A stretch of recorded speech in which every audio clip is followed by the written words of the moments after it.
Heart অ্যাটাকের এমন কিছু লুকানো সংকেত আছে যা আমরা প্রায় এড়িয়ে যাই। চলুন সেগুলো দেখে নেওয়া যাক।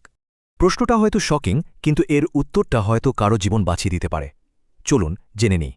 ভাবুন তো, আমাদের হার্ট একজন যোদ্ধার মতো, আর সে ব্রেনকে বলছে, আমি আর পারছি না, এই চাপ আমাকে শেষ করে দিচ্ছে।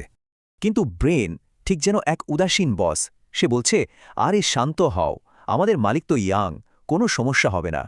এই অদ্ভুত ঘটনাটাকে বলে রেফার্ড পেন, মানে সমস্যা এক জায়গায় কিন্তু ব্যথাটা হচ্ছে অন্য কোথাও।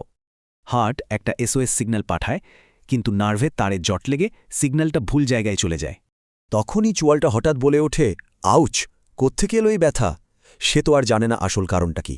শুধু চোয়াল না, পেটও তখন অস্বস্তিতে ছটপট করতে থাকে। এটাও কিন্তু হার্ট অ্যাটাকের আরেকটা সিগন্যাল।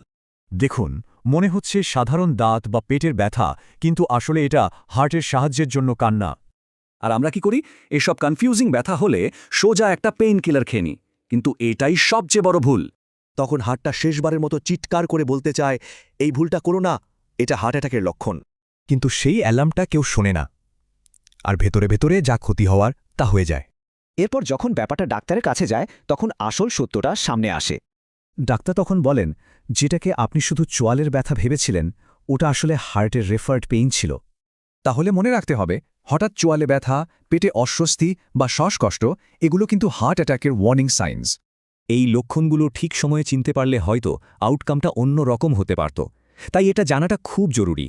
আসলে আমাদের শরীর একটা জটিল ভাষায় কথা বলে, আমাদের শুধু সেই ভাষাটা শুনতে শিখতে হবে। তাই লক্ষণগুলো জানুন, জীবন বাঁচান, আর অবশ্যই ডাক্তারের পরামর্শ নিন। দেরি হয়ে যাওয়ার আগে আপনার শরীর যখন কোনো গোপন সংকেত দেবে, আপনি কি তা চিনতে পারবেন?